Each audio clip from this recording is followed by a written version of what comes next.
नमस्कार दोस्तों, मैं सुनीता कथा मंथन में आप सबका स्वागत करती हूँ। एक कहानी रोज में आज सुनिए प्रेमचंद्र द्वारा रचित कहानी तथ्य। वह भेद अमृत के मन में हमेशा ज्यों का त्यों बना रहा और कभी न खुला। ना तो अमृत की नजरों से, ना उसकी बातों से और ना रंग ढंग से ही पूर्णिमा को कभी इस बात का नाम को भी भ्रम हुआ कि साधारण पड़ोसियों का जिस तरह बर्ताव होना चाहिए और लड़कपन की दोस्ती का जिस तरह निभाव होना चाहिए, उसके सिवा अमृत का मेरे साथ और भी कोई किसी प्रकार का संबंध है या हो भी सकता है। बेशक जब वह घड़ा लेकर कुएं पर पानी खींचने के लिए जाती, तब अमृत भी ईश्वर जाने कहां से वहां आ पहुंचता और जबरदस्ती उसके हाथ से घड़ा छीनकर उसके लिए पानी खींच देता था। और जब वह अपनी गाय को सानी देने लगती, तब वह उसके हाथों से भूसे की टोकरी ले लेता और गाय की नाद में सानी डाल देता। जब वह बनिए की दुकान पर कोई चीज लेने जाती थी, तब अमृत भी अक्सर उसे रास्ते में मिल जाया करता था और उसका काम कर देता था। पूर्णिमा के घर में कोई दूसरा लड़का या आदमी नहीं था। उनके पिता का कई साल पहले परलोकवास हो चुका था और उसकी माँ पर्दे में रहती थी। जब अमृत पढ़ने जाने लगता, तब पूर्णिमा के घर जाकर पूछ लिया करता कि बाजार से कुछ सौदा मंगवाना है या नहीं। उसके घर में खेती बाड़ी होती थी, गाय भैंसे भी थी और बाग बगीचे भी थे। वह अपने घर वालों की नजर बचाकर फसल की चीजें सौगात के तौर पर पूर्णिमा के घर दे आता था। लेकिन पूर्णिमा उसकी इन खातिरदारियों को उसकी भल मानसता और खाने पीने से संतुष्ट होने के सिवाय और क्या समझे, और वह भी क्यों। एक गांव में रहने वाले चाहे किसी प्रकार का रक्त संबंध या कोई रिश्तेदारी न रखते हो, लेकिन फिर भी गांव के रिश्ते से भाई बहन होते हैं, इसलिए इन खातिरदारियों में कोई खास बात न थी। एक दिन पूर्णिमा ने उससे कहा भी कि तुम दिन भर मदरसे में रहते हो, मेरा जी घबराता है। अमृत ने सीधी तरह से कह दिया, क्या करूं, इम्तिहान पास आ गया है। मैं सोचा करती हूँ जब मैं चली जाऊंगी तब तुम्हें कैसे देखूंगी, तुम क्यों मेरे घर आओगे? अमृत ने घबराकर पूछा, कहाँ चली जाओगी? पूर्णिमा लजा गई और फिर बोली, जहाँ तुम्हारी बहनें चली गई, जहाँ सब लड़कियां चली जाती हैं। अमृत ने निराश भाव से कहा, अच्छा वह बात। इतना कहकर अमृत चुप हो गया। अभी तक यह बात कभी उसके ध्यान में ही नहीं आई कि पूर्णिमा कहीं चली भी जाएगी। इतनी दूर तक सोचने की उसे फुर्सत ही नहीं थी। प्रसन्नता तो वर्तमान में ही मस्त रहती है। यदि भविष्य की बातें सोचने लगे तो प्रसन्नता ही क्यों रहे। और अमृत जितनी जल्दी इस दुर्घटना के होने की कल्पना कर सकता था, उससे पहले ही यह दुर्घटना एक खबर के रूप में उसके सामने आ गई। पूर्णिमा के ब्याह की एक जगह बातचीत हो गई। अच्छा दौलतमंद खानदान था और साथ ही इज्जतदार भी। पूर्णिमा की माँ ने उसे बहुत खुशी से मंजूर भी कर लिया। गरीबी की उस हालत में उसकी नज़रों में जो चीज़ सबसे ज़्यादा प्यारी थी वह थी दौलत। और यहाँ पूर्णिमा के लिए सब तरह से सुखी रहकर जिंदगी बिताने के सामान मौजूद थे। मानो उसे मुंह मांगी मुराद मिल गई हो। इससे पहले वह मारे फिक्र के घुली जाती थी। लड़की के ब्याह का ध्यान आते ही उसका कलेजा धड़कने लगता था। अब मानो परमात्मा ने अपने एक ही कटाक्ष से उसकी सारी चिंताओं और विकलताओं का अंत कर दिया। अमृत ने सुना तो उसकी हालत पागलों की सी हो गई। वह बेतहाशा पूर्णिमा के घर की तरफ दौड़ा, मगर फिर लौट पड़ा। होश में उसके पैर रोक दिए। वह सोचने लगा कि वहां जाने से क्या फ़ायदा, आखिर उसमें उसका कसूर ही क्या है और किसी का भी कसूर क्या है। अपने घर आया और मुंह ढककर लेट गया। पूर्णिमा चली जाएगी, फिर वह कैसे रहेगा। वह विचलित सा होने लगा। वह जिंदा ही क्यों है, जिंदगी में रखा ही क्या है। लेकिन यह भाव भी दूर हो गया और उसका स्थान लिया उस शांति ने जो तूफान के बाद आती है। वह उदासीन हो गया। जब पूर्णिमा जाती ही है तो वह उसके साथ कोई संबंध क्यों रखे, क्यों मिले जिले। और अब पूर्णिमा को उसकी परवाह ही क्यों होने लगी। और परवाह थी ही कब, वह आप ही उसके पीछे कुत्तों की तरह दुमिलाता रहता था। पूर्णिमा ने तो कभी बात नहीं पूछी। और अब उसे क्यों ना अभिमान हो, एक लखपति की स्त्री बनने जा रही है, शौक से बने। अमृत भी जिंदा रहेगा, मरेगा नहीं। यही इस जमाने की वफादारी की रस्म है। लेकिन यह सारी तेजी दिल के अंदर ही अंदर थी, निरर्थक। भला उसमें इतनी हिम्मत कहाँ थी कि जाकर पूर्णिमा की माँ से कह दे कि पूर्णिमा मेरी है और मेरी ही रहेगी। गजब हो जाएगा, गांव में आफत मच जाएगी। ऐसी बातें न गांव की कहानियों में कभी सुनी है और न देहातों में कभी देखी है। और पूर्णिमा का यह हाल था कि दिन भर उसका रास्ता देखा करती और सोचती कि क्यों मेरे दरवाजे से होकर निकल जाता है और अंदर क्यों नहीं आता। कभी रास्ते में मुलाकात हो जाती है तो मानो उसकी परछाई से भागता है। वह पानी की कलसी लेकर कुएं पर खड़ी होती है और सोचती है कि वह आता होगा, लेकिन कहीं दिखाई नहीं देता। एक दिन वह उसके घर गई और उससे जवाब मांगा। उसने पूछा, तुम आजकल आते क्यों नहीं। बस उसी समय उसका गला भर आया। उसे याद आ गया कि वह इस गांव में थोड़े ही दिनों की मेहमान है। लेकिन अमृत चुपचाप ज्यों का त्यों बैठा रहा। लापरवाही से उसने सिर्फ इतना कहा, इम्तिहान पास आ रहे हैं, फुर्सत नहीं मिलती। फिर कुछ ठहरकर उसने कहा, सोचता हूँ कि जब तुम जा ही रही हो, वह कहना चाहता था कि तो फिर अब मोहब्बत क्यों बढ़ाऊं। मगर उसे ध्यान आ गया कि बहुत मूर्खता है। अगर कोई रोगी मरने जा रहा है तो क्या इसी विचार से उसका इलाज छोड़ दिया जाता है कि वह मरेगा ही। इसके विपरीत ज्यों ज्यों उसकी हालत और भी ज्यादा खराब होती जाती है, त्यों त्यों लोग और भी अधिक तत्परता से उसकी चिकित्सा करते हैं। और जब उसका अंतिम समय आ जाता है तब भी दौड़ धूप की हद ही नहीं रहती। उसने बात का रूप बदल कर कहा, सुना है वे लोग बहुत ही मालदार हैं। पूर्णिमा उसके ये अंतिम शब्द सुने ही नहीं, उसका जवाब देने की जरूरत भी नहीं उसने समझी। उसने कानों में तो जवाब का पहला हिस्सा ही गूंज रहा था। उसने बहुत ही दुखपूर्ण भाव से कहा, मेरा क्या कसूर है इसमें, मैं अपनी खुशी से तो जा नहीं रही हूँ, जाना पड़ता है इसलिए जा रही हूँ। कहते कहते मारे लज्जा के बेचारी लाल हो गई। जितना उसे कहना चाहिए था शायद उससे ज्यादा वह कह गई थी। मोहब्बत में भी शतरंज की सी चालें होती हैं। अमृत ने उसकी तरफ इस तरह देखा कि मानो वह इस बात की जांच करना चाहता है कि इन शब्दों में कुछ अर्थ है भी या नहीं। क्या अच्छा होता कि उसकी आंखों के में आर पार की देखने की शक्ति होती। इस तरह तो सभी लड़कियां निराश भाव से बात करती हैं, मानो ब्याह होते ही उसकी जान पर आ बनेगी।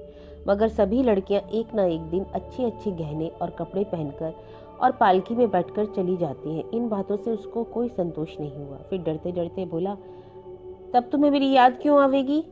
उसके माथे पर पसीना आ गया। उसे ऐसी बेढब शर्मिंदगी हुई कि जी चाहा कमरे में से भाग जाए। पूर्णिमा की ओर देखने की हिम्मत भी नहीं हुई, कहीं वह समझ ना गई हो। पूर्णिमा ने सिर झुकाकर मानो अपने दिल से कहा, तुम मुझे इतना निर्मोही समझते हो, मैं बेकसूर हूँ तो मुझसे रूठते हो।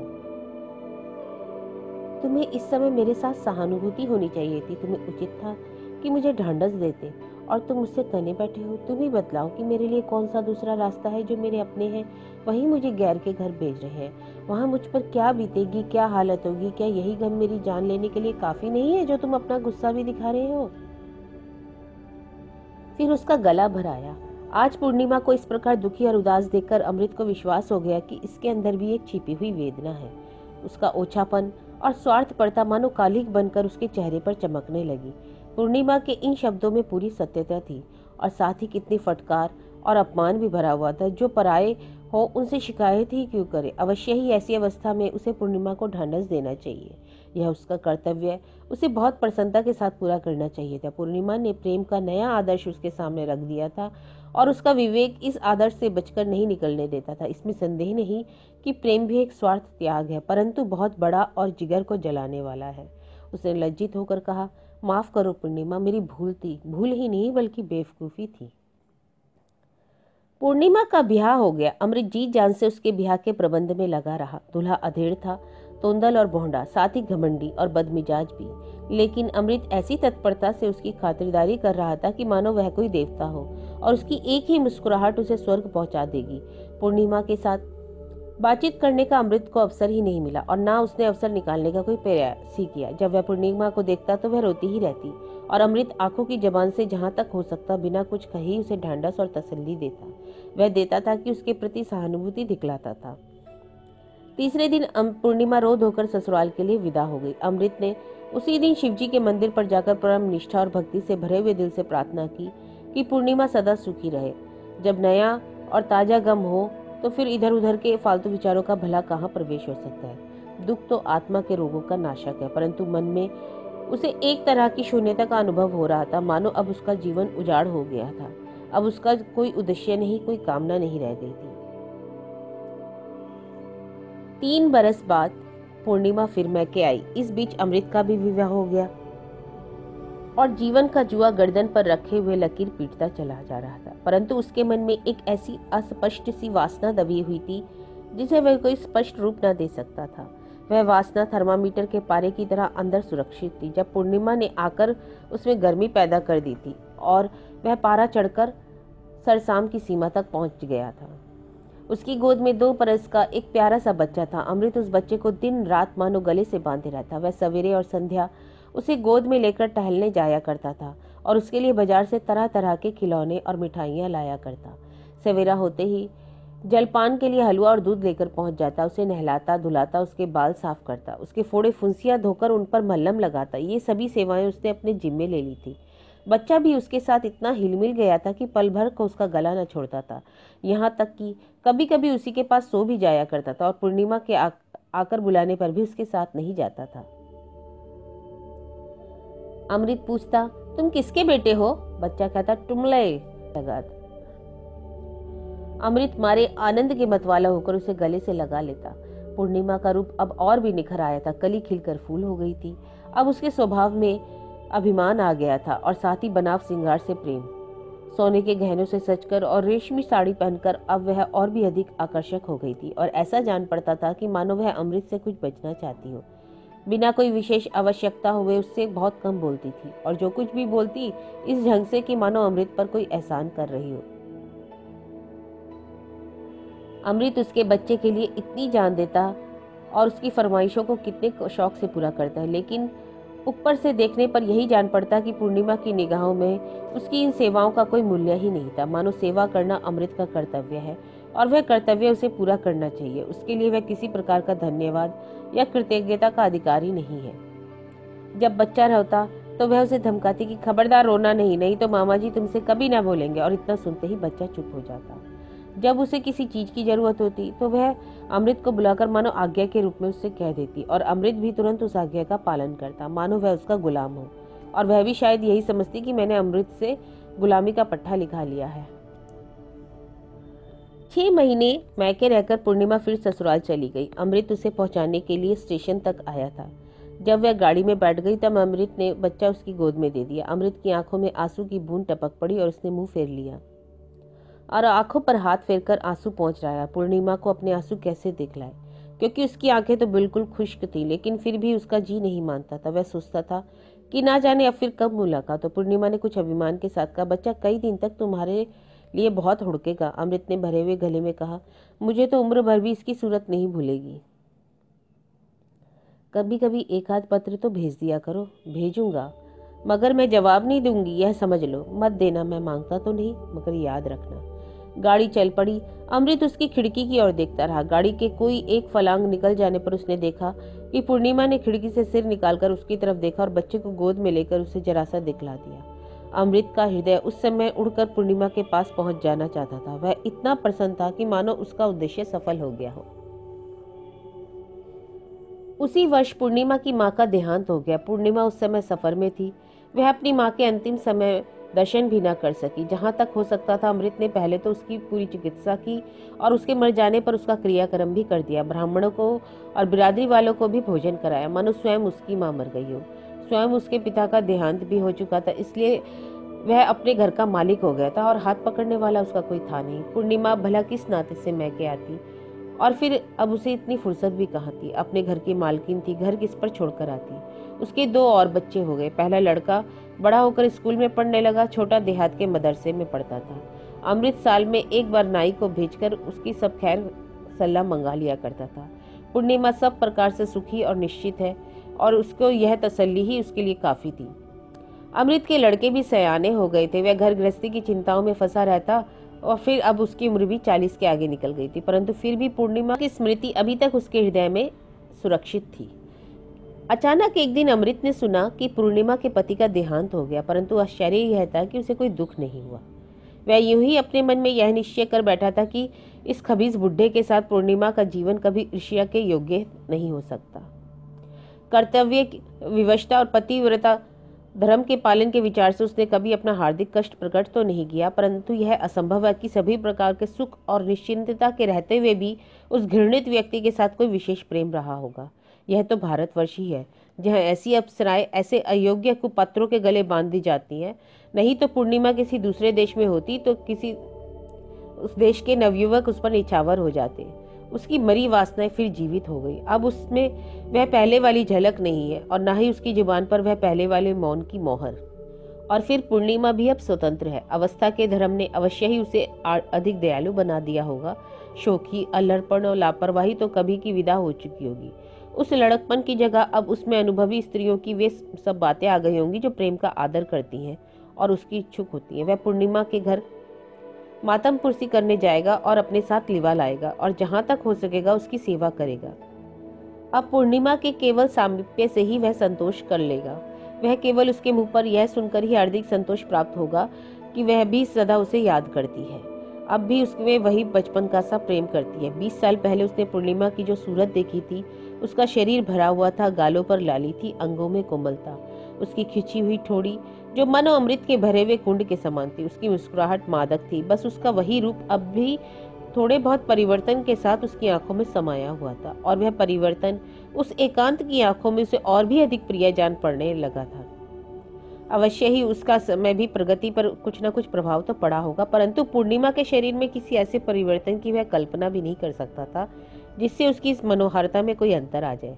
और अब वह केवल ऊपरी रूप का उतना अधिक इच्छुक भी नहीं रह गया था जितना उसके मधुर वचनों का भूखा था।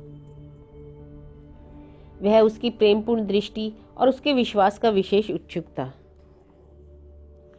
अपने पुरुषोचित अभिमान के कारण कदाचित यह भी समझता था कि वह पूर्णिमा की अतृप्त प्रेम भावना को अपनी नजबदारियों और प्रेम के आवेश से सुरक्षित रखेगा, अपनी पिछली भूल चूक का मार्जन कर डालेगा।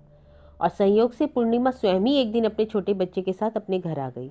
उसकी एक विधवा मौसी भी थी जो उसकी माँ के साथ ही अपने वैधव्य के दिन काट रही थी। वह अभी तक जीती थी। इस प्रकार वह सुनाघर फिर से बस गया।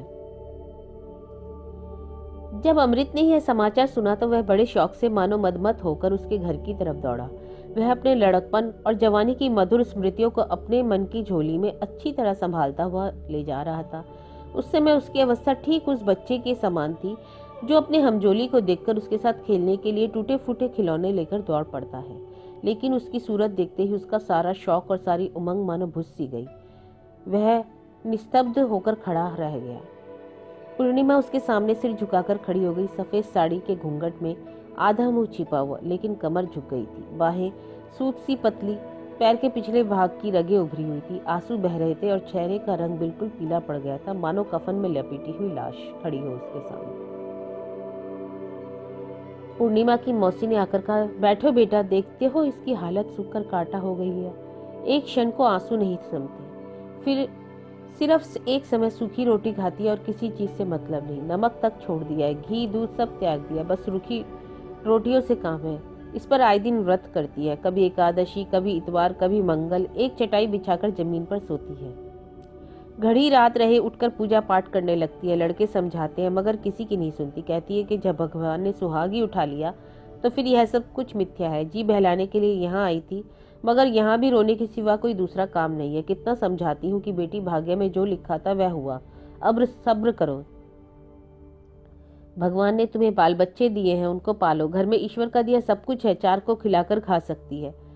मन पवित्र होना चाहिए, शरीर को दुख देने से क्या लाभ। लेकिन सुनती ही नहीं। अब तुम समझाओ तो शायद माने। अमृत ऊपर से देखने में तो निस्तब्धता, परंतु अंदर हृदय विदारक वेदना छिपाए हुए खड़ा था, मानो जिस नींव पर उसने जिंदगी की इमारत खड़ी की थी वह हिल गई हो। आज उसे मालूम हुआ कि जन्म भर उसने जिस वस्तु को तथ्य समझ रखा था वह वास्तव में मृग तृष्णा थी अथवा केवल स्वप्न।